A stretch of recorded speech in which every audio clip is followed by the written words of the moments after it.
کیسا ہے نور چھایا مدنی مذاکرے میں، کیسا ہے نور چھایا مدنی مذاکرے میں، کیسا ہے نور چھایا مدنی مذاکرے میں، ہر دل ہے جگمگایا مدنی مذاکرے میں، ہر دل ہے جگمگایا مدنی مذاکرے میں۔ الحمدللہ رب العالمین والصلاة والسلام علی خاتم النبیین۔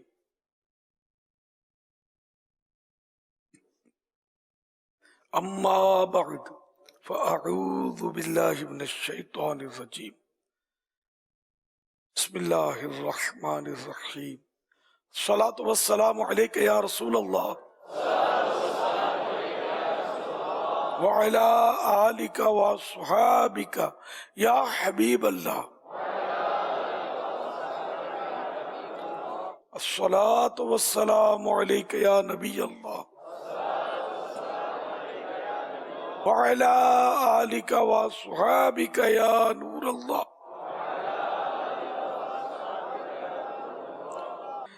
1444 ہجری کے ماہ رمضان المبارک کی آج چوتھی رات ہے۔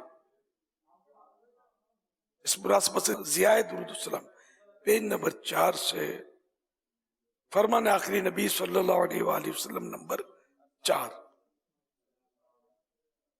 مسلمان جب تک مجھ پر درود شریف پڑھتا رہتا ہے، فرشتے اس پر رحمتیں بھیجتے رہتے ہیں۔ اب بندے کی مرضی ہے کم پڑھے یا زیادہ۔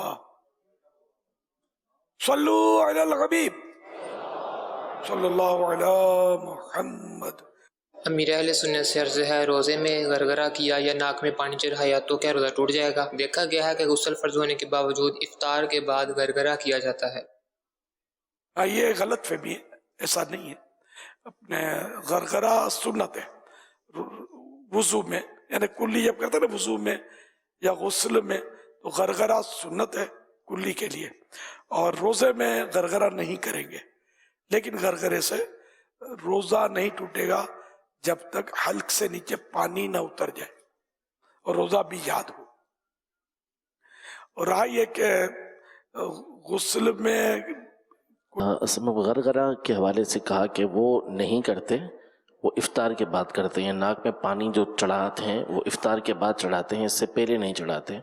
تو اگر آپ یہ ارشاد فرما دیں کہ کیا جیسے عام طور پہ یہ غلط فہمی ہوتی ہے کہ روزے میں گویا کہ جو کلی ہے اور ناک میں پانی چڑھانا ہے، اگر کسی پہ غسل فرض ہوا ہے تو یہ اس کے لیے ہے ہی نہیں، یہ کریں گے ہی افطار کے بعد۔ تو کیا ایسا ہے کہ یہ ختم ہو جاتے ہیں؟ اگر نہیں تو پھر صحیح طریقہ کار کیا ہے کہ روزے کی حالت میں کیسے کلی کی جائے، کیسے ناک میں پانی چڑھائے؟ اللہ اکبر، یہ تو فرض ہے ناک میں نرم ہڈی تک پانی چڑھانا۔ یہ کہ سانس لے کر یہ کھینچنے میں رسک ہے روزے میں، یہ کھینچیں گے اور دماغ میں چڑھ گیا یا حلق سے اتر گیا، بعض وہ ناک کے ذریعے چڑھتا ہے اور حلق میں بھی اس کا محسوس ہو جاتا ہے، یا صرف دماغ میں چڑھ جاتا ہے، تو ان صورتوں میں تو روزہ ٹوٹ جاتا ہے۔ تو یوں تھوڑا تھوڑا مطلب اسی ترکیب سے ناک میں پانی چڑھانا نرم ہڈی تک، یہ وضو میں سنت موقدہ ہے اور غسل میں فرض، روزے میں بھی یہ چڑھانا ہے پانی، ٹھیک ہے نا؟ ورنہ یہ کہ وضو میں سنت ادا نہیں ہوگی، غسل میں فرض ادا نہیں ہوگا۔ اسی طرح کلی میں حلق کی جڑ تک پانی پہنچانا فرض ہے، غرغرے کے ذریعے اچھی طرح پہنچ جائے گا، لیکن روزے میں غرغرہ نہیں کرنا، لیکن پانی تو پہنچانا ہے۔ اور حلق سے نیچے اتر گیا روزہ یاد ہوتے ہوئے تو روزہ اس سے ٹوٹ جاتا ہے۔ غرغرہ نہ کرے، صرف پانی پہنچائے اور دانتوں کی کھڑکیوں میں، سوراخوں میں، سائیڈوں پہ، مسوڑوں، ادھر ادھر، یہ پورے منہ، زبان کی کروٹ، زبان کے نیچے اوپر ہر جگہ پانی پھرنا ضروری ہے۔ یہ وضو میں سنت موقدہ اور غسل میں فرض۔ اب یہ تو شاید 99.9 میرا خیال ہے اس میں مبتلا ہوں گے کہ کلی صحیح نہیں ہوتی ہوگی۔ جی ہاں، وضو میں بھی نہیں اور غسل میں بھی نہیں ہوتی ہوگی، ایسے کہ جب کھاتے پیتے ہیں تو دانتوں میں ریشے عموماً بھرتے ہیں، ہو سکتا ہے کسی نہ آتے ہوں ریشے، اور وہ ریشے نکالنے کا رجحان نہیں ہے، कोई ना कोई ज़र्रात, वो पान खाते हैं, गुटखे खाते हैं, तो ये सुपारियाँ, छालिए और भी चीज़ें जो खाते हैं, इनकी मतलब अज्जा, तो अगर इनके अज्जा दांतों में मौजूद है, ये सुराख होते हैं, गैप इनमें फंसे हुए हैं, और निकालने की कोई सूरत नहीं की, जैसे टूथ पिक के जरिए निकाले, या और भी इसकी सूरतें आती हैं, धागे से भी निकल सकते हैं, बास जगह से धागे वाले टूथ पिक भी आते हैं। तो लकड़ी की सीख से ये सुन्नत है दांतों में खिलाल करना खाने के बाद। तो ये आमतौर पर रुझान नहीं होता इसका। तो अगर किसी के इस तरह गैप हैं, दाने फंसे हुए हैं, बोटी के रेशे फंसे हुए और ये नहीं निकालते इसको, तो फिर ये गुस्ल का फर्ज रह जाएगा, कुल्ली नहीं होगी इसकी। तो ये बेगुस्ला है, अब नमाज पढ़ेगा, नमाज तो होगी नहीं। इस तरह मतलब ये कि हर एक को चाहिए कि अपने दांतों की इसमें सफाई, हमारा फायदा भी है कि वरना ये बोटी के रेशे वगैरह सड़ते हैं, सड़कर जरासीम जिनकी आदत नहीं है ना, वो अभी तिनका मस्जिद में डालना भी नहीं हो मोतकीफिन है, बदबू निकलेगी इसमें से, जिनकी आदत नहीं है। जो दिन में 10 बार करते तो उनको उनकी बदबू निकलने का चांस ना होने के बराबर, लेकिन फिर भी दूसरों के सामने भी गिन आएगी। तो आप इसमें ऐसी जगह करें कि जहां लोग आपको देखकर न उनको कराहियत ना आए।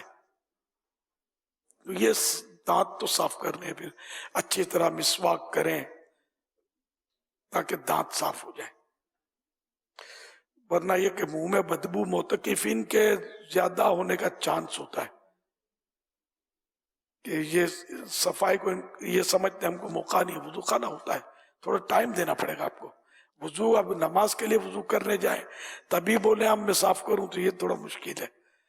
मिसवाक तो करनी ही करनी, लेकिन एहतमाम से साफ करने के लिए और टूथपिक डालने के लिए, और ये फिर इसके अलावा जब ऑफ टाइम होता है, नमाज का टाइम नहीं होता, तो वुजू खानों पे कहाँ रश होता है, खाली पड़े होते हैं। तो इसमें मतलब आप ये मोतकीफिन के लिए, बाकी सब घर में तो घर में ही करें, या कहीं भी है मतलब जहां मौका मिलता है वहां कर लें दांतों को साफ। मिसवाक तो वैसे ही सुन्नत है, और वुजू से पहले मिसवाक की जाती है, सुन्नत है। इसके बड़े फवाइद फजाइल, नमाज जो है मिसवाक से, इसकी बगैर मिसवाक की नमाज से मिसवाक की करके नमाज पढ़ना 70 दर्जे 70 टाइम अफजल हो जाती है। ये मतलब मिसवाक अपने साथ भी रखें, मेरे को रखने की जरूरत नहीं पड़ती मिसवाक में, हाँ सफर पे रखता हूँ, रखने की जरूरत पड़ती है, काम आती है। यहाँ वैसे ही मैं डाल के ले आता हूँ, शायद किसी को देखकर जो मुझ पे जान तो कुर्बान करने के नारे लगा रहे होते, जान भी कुर्बान है, भला मिसवाक अपनाते कि नहीं अपनाते। अभी अब इन जान की कुर्बानियां देने वाली अल्फाज की कुर्बानियां देने वाले को पता ये करते कि नहीं करते सर। माशाअल्लाह माशाअल्लाह, भाई मिसवाकें लहराती नजर आ रही हैं, लेकिन फिर भी बहुत सालों का मिसवाक नहीं है। माशाअल्लाह मिसवाक होनी चाहिए, ठीक है ना, और इसको इस्तेमाल भी करना है। सुन्नत की नियत से इस्तेमाल करेंगे तो सवाब मिलेगा। नियत नहीं होगी सुन्नत की, अल्लाह की रिजा की नियत नहीं होगी, तो इसके मेडिकली जो फवाइद है वो तो मिलेंगे, सवाब नहीं मिलेगा। तो सवाब मिलना चाहिए। बाहर शरीफ में लिखा है कि बाज मशाइख फरमाते हैं कि जो मिसवाक का आदी होगा ना, जिसकी मिसवाक की आदत होगी, उसको मरते वक्त कलमा नसीब होगा, और जो अफ्यून खाता मरे, अफ्यून का आदी होगा, उसको कलमा नसीब ना होने की खौफ है। वो नशा नहीं करना चाहिए, मोहब्बत रसूल का नशा ऐसा बस अता हो जाए हमें क्या दुनिया के सारे नशे खत्म हो जाए, दुनिया की मोहब्बत का नशा भी खत्म हो जाए। माशाअल्लाह मिसवाक को लेना, जिनके पास नहीं है वो भी मिसवाक। अब एहतिकाफ में नहीं करेंगे तो कहाँ करेंगे यार, ऑफिस में जाके करेंगे मिसवाक, ऑफिस में भी करनी है। वुजू की अगर सूरत बनती है, वुजू करना होता है, मिसवाक तो अच्छा रखने की जगह नहीं है। मोबाइल फोन कहाँ रखते हैं, हाथ में लेके घूमते, हाथ जोर से पकड़ेंगे तो ये हाथ काट के ले जाएंगे। चोर डाकू मिसवाक के लिए हाथ काट देंगे, आपका खतरा है। तो जब मिसवाक, इतना वजनी मोबाइल आपके पास रह जाता है, तो इतनी सी मिसवाक जिसका वजन, वो मोबाइल फोन में तो मेरे को 10, 20, 30 मिसवाकें तो आ ही जाएंगी उसके वजन में। तो ये इसका भी कोई रखे, मैं तो कर सीने पे सजा के दिल से लगा के रखने का मशवरा देता रहा हूं, लेकिन अब मुश्किल है कि यार फैशन ने भी ऐसा वो दिखाया है कि पहले हमारे यहाँ ये आगे जेब रखते थे, अब नहीं रखते। देखो अपने चेक करो कहाँ जेब है, ये भी नहीं है। अब किसी किसी के होता है, वो भी शायद मुझे देख देख के रखते होंगे वाकई, या इक्का दुक्का ऐसा कुर्ता होता होगा जो खास खास मौके पर पहनते होंगे जेब वाला, बाकी up to date shirt in, पता नहीं क्या क्या होता होगा। तो बहरहाल ये के मिसवाक आप कहीं भी रख लें, पेंट अगर पहनते पेंट की जेब में रख लें, यार रखे तो सही। मोबाइल भी रखते हैं ना, तो साथ में मिसवाक भी रख लें, जहां आपको मुनासिब लगे रख लें। अगर आगे जेब नहीं बनवा सकते, नो प्रॉब्लम। पहले मैं रिसाले बांटता था एहतिकाफ में, लेकिन फिर मुझे बड़ा एहसास हुआ कि यार ये जेब तो इनके है ही नहीं, फिर भी मतलब ये कि बांट देता था, लेकिन ये इधर उधर रख देते होंगे रिसाले, जो ये रमजान हाल में खाने के टाइम पे जमा होते हैं ना। तो इस बार तो बांटे ही नहीं है, तो जिनके पास होती ही नहीं है जेब, बेचारे रखेंगे कहाँ। छोटा सा रिसाला जेबी साइज का, ये जेबी साइज, पॉकेट साइज, ये मैंने खास छपवाए थे कई साल पहले कि ये छापो, तो ये तकसीम करने के लिए जेब में रखकर ये छोटे छोटे रिसाले बांट सके, सस्ते भी पड़ेंगे। तो अब तो क्या करें, ये भी खत्म हो गई। फिर ये कि अब रिसाले पढ़ने का रुझान भी कम हो गया। खैर मोबाइल पर मुताला कर लेते होंगे, लेकिन हार्ड कॉपी से मुताला इसका अपना मजा है, उसका मोबाइल में कम मजा है, इतना मजा नहीं है। आंखों पर भी असर पड़ता है, फिर ये कि आगे पीछे हो जाता है, उसका कुछ हो जाता है। सल्लु अलल हबीब सल्लल्लाहु अला मुहम्मद। तो अमीर अहले सुन्नत से एक सवाल है, क्या जो आदमी रोजा नहीं रखता क्या वो तरावी पढ़ सकता है? तरावी सुन्नत मुक्कदा है, और हर मुसलमान मर्द और औरत पर यह सुन्नत मुक्कदा है। तरावी अपनी जगह पर है, रोजा अपनी जगह पर। रोजा फर्ज है, रोजा अगर जानबूझकर नहीं रखता तब तो सख्त गुनाहगार है। बिल फर्ज किसी का शरई इजाजत से रोजा नहीं है या उसको नहीं रख पाता, तब भी तरावी उसके लिए सुन्नत मुक्कदा है, पढ़ना रहेगा ही रहेगा। ये दोनों इबादतें अलग अलग हैं, और रमजान में ये दोनों इबादतें मेन इबादत है। रोजा तो खैर फर्ज है, तरावी एक ऐसी इबादत है कि जो सिर्फ रमजान शरीफ में की जाती है, तो इसको तर्क नहीं करना है। रोजे की हालत में अगर दांत टूट जाए और खून निकले, रोजा क्या मखरू हो जाता है? नहीं, रोजा में खून निकलने से, दांत टूटने से रोजा नहीं जाता। अस्सलामु अलैकुम वरहमतुल्लाहि वबरकातुहू। वालेकुम अस्सलाम वरहमतुल्लाहि वबरकातुहू। माशाअल्लाह। मेरा नाम हलीमा सादिया है। मेरा नाम फातिमा नवीद है। मेरा नाम उम्मे यास्मीन है। प्यारे अमीर अहले सुन्नत, हम बच्चियां आपसे कुछ सवाल पूछना चाहती हैं, क्या आपकी इजाजत है? सवालात कीजिए। सवालत कीजिए। कीजिए। कीजिए। माशाअल्लाह, वाकई बच्चियां हैं। मरहबा, मरहबा नहीं कहा आपने। मेरा प्यारे अमीर अहले सुन्नत, क्या कुरान पाक रमजान में नाजिल हुआ है? जहाँ कुरान करीम रमजान में नाजिल हुआ है। शहर रमजान अल्लज़ी उन्ज़िल फ़ीहिल कुरान। प्यारे अमीर अहले सुन्नत, रमजान के महीने में कौन कौन सी चीजें नहीं खानी चाहिए? रमजान शरीफ में अल्लाह ने जो कुछ दिया है हलाल रिस्क खाना चाहिए। ये तो माहे वुसअत रिस्क है, रिस्क बढ़ा दिया जाता है रमजान शरीफ में। तो बाज ऐसी ग़िज़ाएं डिशें جو رمضان سے پہلے نہیں ہوتی تھی وہ رمضان میں آتی ہیں، تو بالکل کھائے، اللہ کا شکر ادا کرے. البتہ یہ کہ اپنے پیٹ کو دیکھ لے کہ پیٹ قبول کرتا ہے کہ نہیں کرتا ہے. اور بعض چیزیں ہیں جو مطلب نقصان بھی کرتی ہیں، جیسے رمضان کی خاص ڈش جو ہے نا وہ تلی ہوئی چیزیں، پکوڑے، سموسے، طرح طرح کے مختلف طرح کے کباب. تو اس طرح کی چیزیں جو ہے بس کرتی نقصان ہے. کھاتے سب ہیں، جنرلی تقریباً کھاتے ہیں، رول اور یہ سب کھاتے ہیں، لیکن نقصان کرتی ہیں. ان سے بچنا فائدے میں. روزہ بھی آسان گزرے گا، کھانے سے پیٹ بھاری ہو جاتا ہے. پھر اس کا جو اس میں جو تلی ہوئی چیزوں میں جو تیل ہوتا ہے نا یہ بڑا خطرناک ہوتا ہے. ہم جیسے چاول، روٹی، اس طرح کی چیزیں کھاتے ہیں نا تو ان کو یہ تیل کوٹنگ کر لیتا ہے چاروں طرف سے، اور پھر ہضم نہیں ہونے دیتا، رکاوٹ بنتا ہے ہضم. دیر سے پھر جو تو کر کے وہ میدا جو ہے اس کا مقابلہ کر کے وہ کامیابی حاصل کرے، کچھ کامیابی ہو کچھ نہ ہو، پھر بندہ بیمار بھی بعض اوقات پڑ جاتا ہے. اس طرح کی چیزیں. پھر سحری میں کھجلا، پھینی، یہ بڑے خطرناک دیکھنے میں بڑے نازک ہیں، ہے خطرناک تلے میں نا.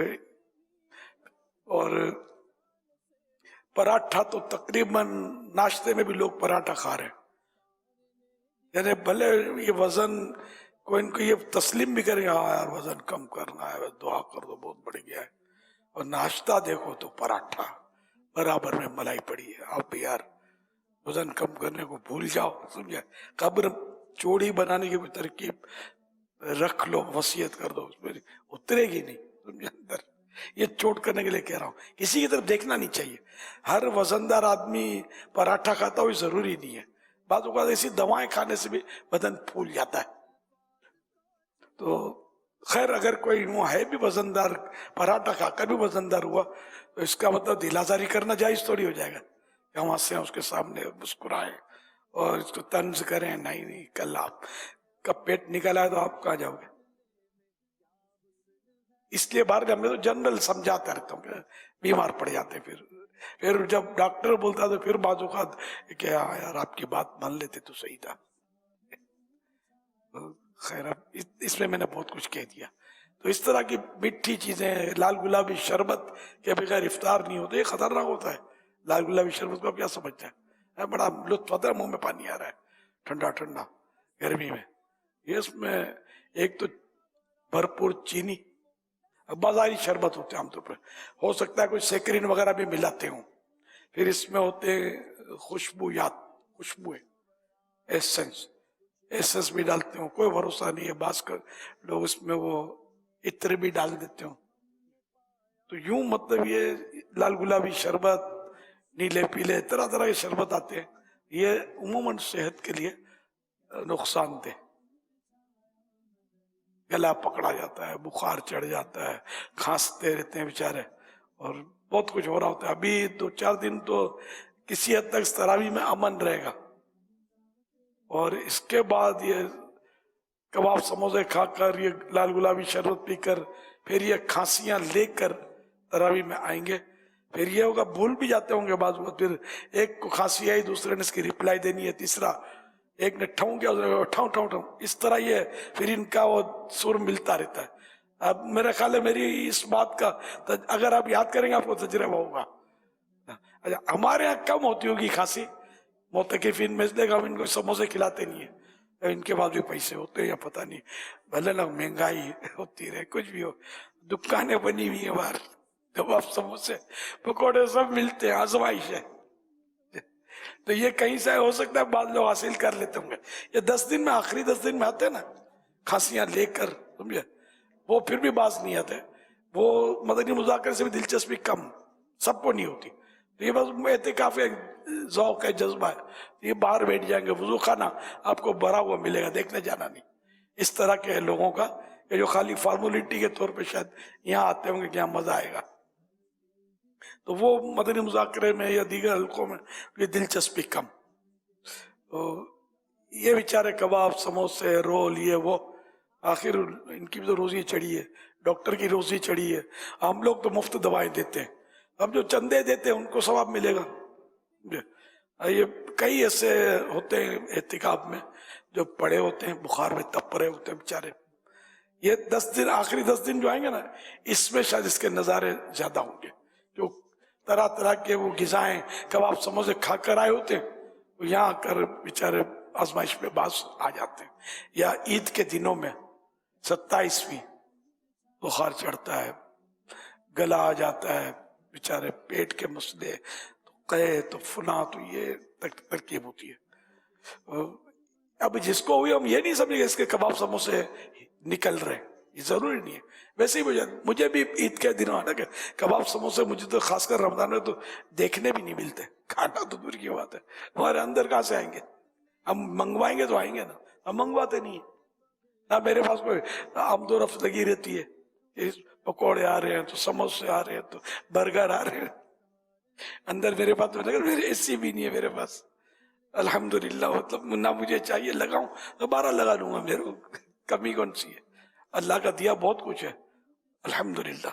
एक मतलब मैंने वो मोबाइल लगा के इन्हें कोई रहम खाकर बोले बेचारे को एसी लगवा दो, नहीं चाहिए, आपको मुबारक, मदीने में एसी में जाएंगे इंशाअल्लाह। वैसे एसी यहाँ भी लगा हुआ है, वैसे जनरल बात, तो मुझे इतनी गर्मी भी नहीं है फिलहाल, जरूरत नहीं है। तो खैर मतलब ये कि अपना खाने पीने में एहतियात करेंगे, रमजान सुकून से गुजरे।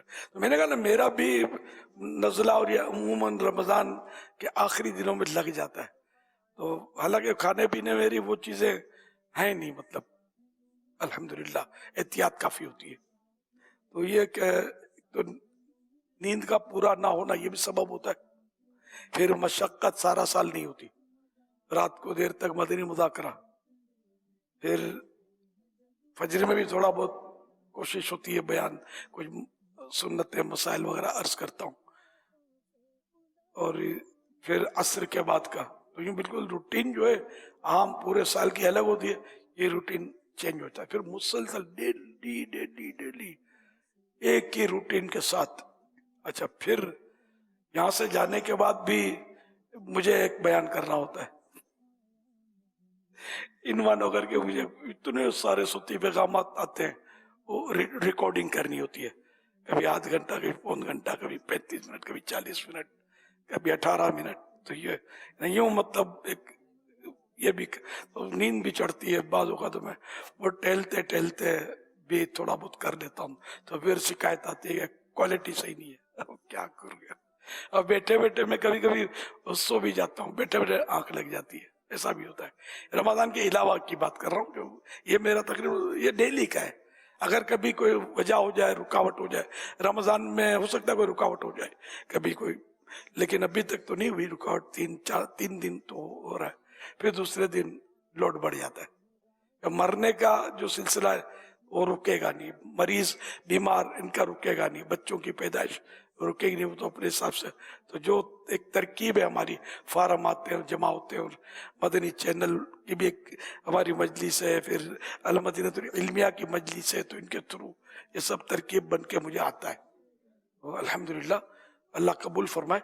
दिलजोई का एक सामान है, दुआ का सब। मुझे वाजिब नहीं है ना, मुझे कोई इसकी तनख्वाह मिलती है। मैं चाहता हूँ कि मैं आखिरी दम तक ये खिदमत करता रहूँ, कि इससे न जाने कितने खानदानों की दिलजोई होती होगी।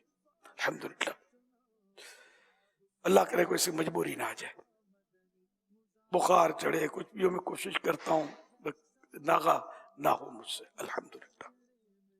तो मैं ये कह रहा था कि मुझे भी हो जाता, तो मुझे शायद इन मशक्कतें जो होती है इनकी वजह से हो जाता हो, या वैसे भी कुछ हो जाए तो यही कहना चाहिए, क़द्दर अल्लाह व मा शाअ फ़अल।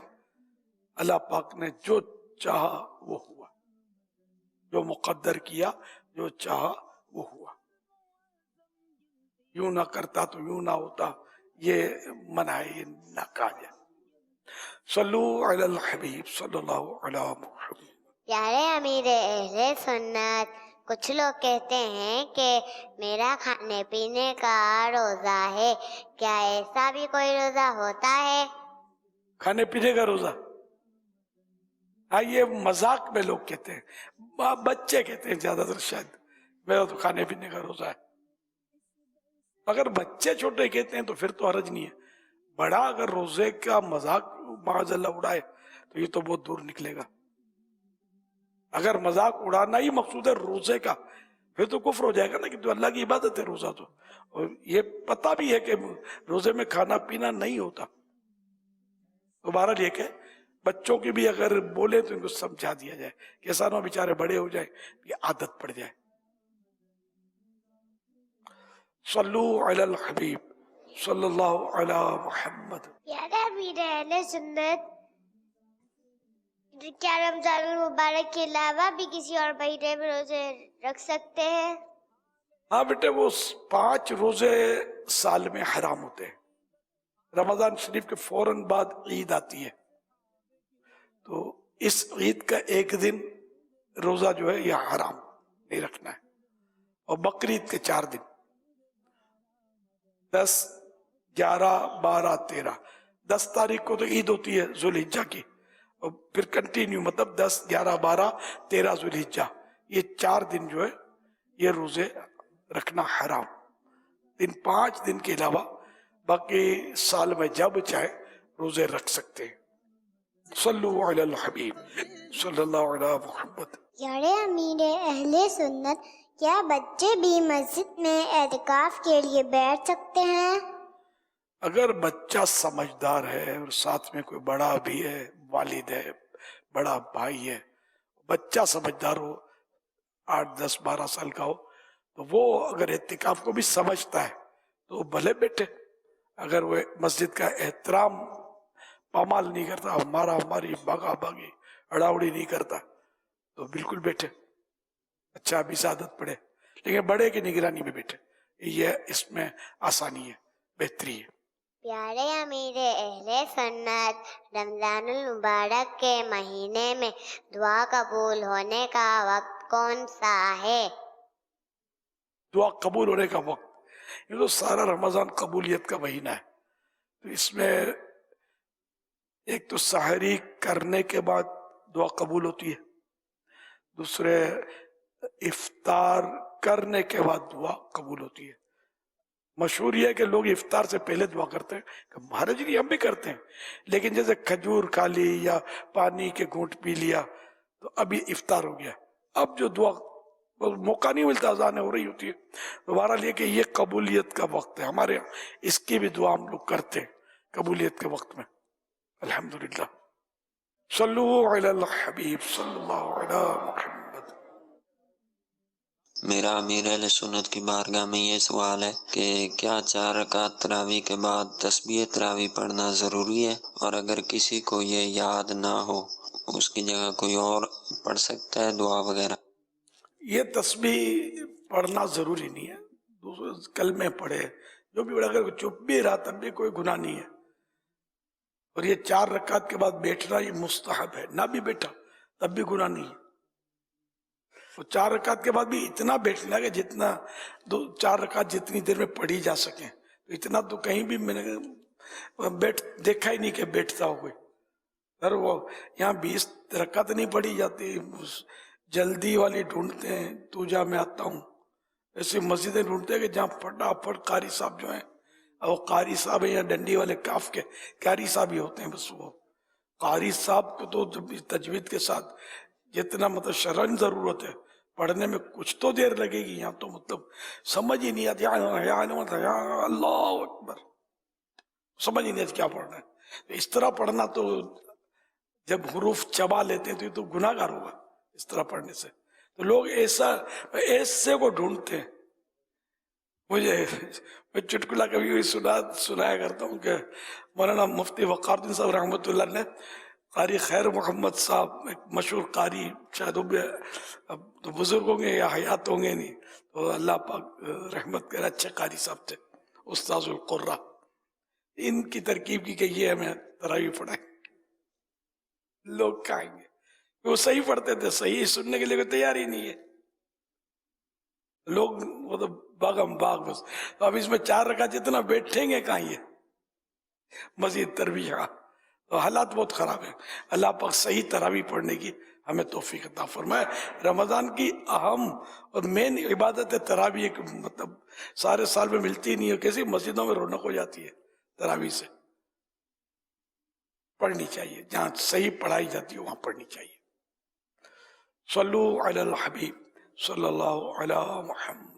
قرآن و سنت کی عالمگیر دینی تحریک دعوت اسلامی دنیا کے 150 سے زیادہ ممالک میں 80 سے زیادہ شعبہ جات کے اندر دین متین کی خدمت کر رہی ہے. جہالت کے اندھیروں میں علم کا نور پھیلاتا دعوت اسلامی کا عظیم الشان ایجوکیشن سسٹم جامعۃ المدینہ, مدرسۃ المدینہ, دارالمدینہ, Faizan Islamic school system, online مدرسۃ المدینہ بالغاں 5 لاکھ سے زیادہ اسٹوڈنٹس تعلیم حاصل کر رہے ہیں. اور پھر مساجد کی تعمیر, مدنی چینل, سوشل میڈیا, فلاحی کام, جدید ترین ٹیکنالوجی کو بروئے کار لاتے ہوئے شرعی تقاضوں کے مطابق جس طرح کام ہو رہا ہے آج کسی سے ڈھکا چھپا نہیں. اور لوگ مالی تعاون بھی کرتے ہیں, صدقات, عطیات, ڈونیشنز دیتے ہیں. لیکن یہاں ایک مسئلہ آ جاتا ہے کہ میں نے تو اپنی ڈونیشنز دعوت اسلامی کو دیں کیونکہ بہت بڑا نظام ہے, جو کچھ ہو چکا اس کو چلانا ہے اور نئے بھی بہت سے کام کرنے ہیں. لیکن جو میرے ارد گرد افراد ہیں, ہمسائے ہیں, دوست احباب ہیں, کولیگز ہیں, دوست ہیں, رشتہ دار ہیں, ان سے نہیں کہا جاتا, جھجک سی آ جاتی ہے. حالانکہ کبھی کبھار تو یقین ہوتا ہے کہ ان کو بھی اگر سمجھایا جائے تو یہ بھی ضرور مدد کریں گے, ڈونیشنز دیں گے. حضور آپ ارشاد فرما دیجئے کس طریقے سے دین کے کام کے لیے ڈونیشنز مانگنے میں اپنی جھجک اور شرم کو دور کیا جائے. ماشاء اللہ اللہ. تو ظاہر ہے کہ وہ جب تک وہ حرکت میں برکت ہے. ہم بولیں گے نہیں, دے گا کون؟ خدا کر تو دے جانے والے اب کچھ نہ کچھ ہیں, لیکن بولنا تو پڑتا ہے. جا جا کر باقاعدہ ان سے بارگیننگ کرنی پڑتی ہے. اتنے نہیں, اتنے نہیں, اتنے دو اور بڑھا دو, اور نہیں جاؤ تو پھر نہیں دیں گے, بہت مشکل. تو اس لیے ہم سب کو کوشش کرنی چاہیے, تعاونوا علی البر والتقوی, نیکی اور پرہیزگاری میں ایک دوسرے کی مدد کرو. تو مدد کرنی چاہیے اور ہم کوشش کریں گے. جو دیتے ہیں وہ بھی اپنا جو بھی تعلقات ہوتا ہے وہ اپنے تعلقات والوں کو ترغیب دلائیں دینے کی. تو اس طرح سب مل کے کوشش کریں گے تو انشاءاللہ یہ کام چلے گا, مزید آگے بھی بڑھے گا. ورنہ اخراجات تو بڑھتے جا رہے ہیں, اربوں روپے کے اخراجات ہیں دعوت اسلامی کے. ان کو چلانے کے لیے ظاہر ہے کہ یہ رمضان شریف میں خاص کر وہ سیزن ہوتا ہے کہ اس میں کچھ کمائی کر لی جائے دعوت اسلامی کے لیے, ڈونیشنز کی, چندے کی. تو یوں مطلب یہ کہ سب مل کر کوشش کریں. اگر سارے اسلامی بھائی اپنے اپنے فطرے, اپنے گھر کے جو فطرے یہ بھی اگر دعوت اسلامی کو جمع کر دیں تو شاید کروڑ روپے ہو جائیں. کوشش بس فطرہ تو لوگ ویسے دے دیتے ہیں, اتنا زیادہ مطلب نہیں, مطلب ہے کہ وہ محنت کرنی پڑتی, ان کو دینا ہی ہوتا ہے. مسجدوں میں آتے ہیں تو جو ٹیبل پہلے ان کے سامنے آتا ہوگا اس پہ رکھ دیتے ہوں گے. تو یوں کہ اس کے ٹیبل بھی لگوائیں, جو اسٹال لگوائیں, بستے لگوائیں مسجدوں پر, جہاں جہاں مناسب جگہوں پر. جو یہ ذمہ داران کے ذریعے ہی ہوگا, اپنے طور پر نہیں. اور اس کی رسید بکس اور جو بھی ہے ایک سسٹم بنا ہوا ہے. تو یہ سب زیادہ سے زیادہ اس طرح بھائی اپنے آپ کو پیش کریں گے نا کہ میں اسٹال لگاؤں گا, میں بستہ لگاؤں گا. اب وہ جن کو جانتے ہوں گے, اعتماد کرتے ہوں, ان کو سونپیں گے. تو یہ اس طرح مطلب یہ کہ فطرانہ بہت ہو سکتا ہے.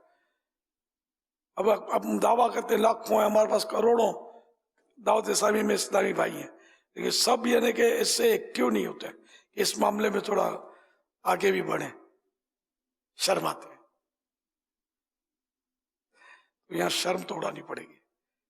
پیارے آقا صلی اللہ علیہ وسلم نے بھی بعض مواقع پر اعلان فرمایا ہے مدد کے لیے. اس صحابی کوئی ایسے یا کچھ صحابہ کا بھی ایک واقعہ ہے کہ وہ مطلب کافی ہے لیکن میں مسکینی ان کی ظاہر تھی, تو اس پر یہ کہ لوگوں نے اپنی اپنی چیزیں لا کر مسجد نبوی شریف میں ڈھیر کر دی. تو اعلیٰ حضرت نے بھی غالباً لکھا ہے کہیں کہ چندہ کرنا سنت ہے, کیونکہ اس سے سرکار صلی اللہ علیہ وسلم سے ثابت ہے. اب بعض لوگ پھر یہ کہ عوام ہے نا, تو یہ اپنی مرضی کی باتیں کر رہے ہوتے ہیں. चंदा पार्टी है, या यूं बोल देंगे अरे खुदा के बंदे यार, कभी ईद के बहाने तो मस्जिद में आते होंगे आप, जिस मस्जिद में आपने ईद पढ़ी किसने बनाई है? आपने बनाई है, चंदे से बनी है। अच्छा, इमाम साहब जिसके पीछे आप नमाज पढ़ी आपने ईद की, कहां से आए? चंदे की तनख्वाह। मौज़िन साहब चंदे की तनख्वाह। तो जितनी मस्जिदें बन रही कमोबेश चंदे से, इनके अखराजात भी चंदे से। ये कोई ऐसी मस्जिदें भी होंगी कि जिनमें कोई पार्टी ऐसी होगी कि जो इसको चला रही हो, लेकिन वो पार्टी कब तक चलाएगी? अपने वजूद को कब तक चलाएगी? एक दिन इसको मौत आएगी। मस्जिद की जो एज बड़ी है तो क़यामत तक मस्जिद है, तो आखिर कोई तो आएगा जो चंदे से चलाएगा इसको। तो यूं मतलब बहुत सारे दीनी काम, जितने भी समाजी इदारे, अस्पताल चला रहे हैं बेचारे, खिदमत कर रहे हैं दुखियारों की, सब चंदे ही से तो हो रहा है।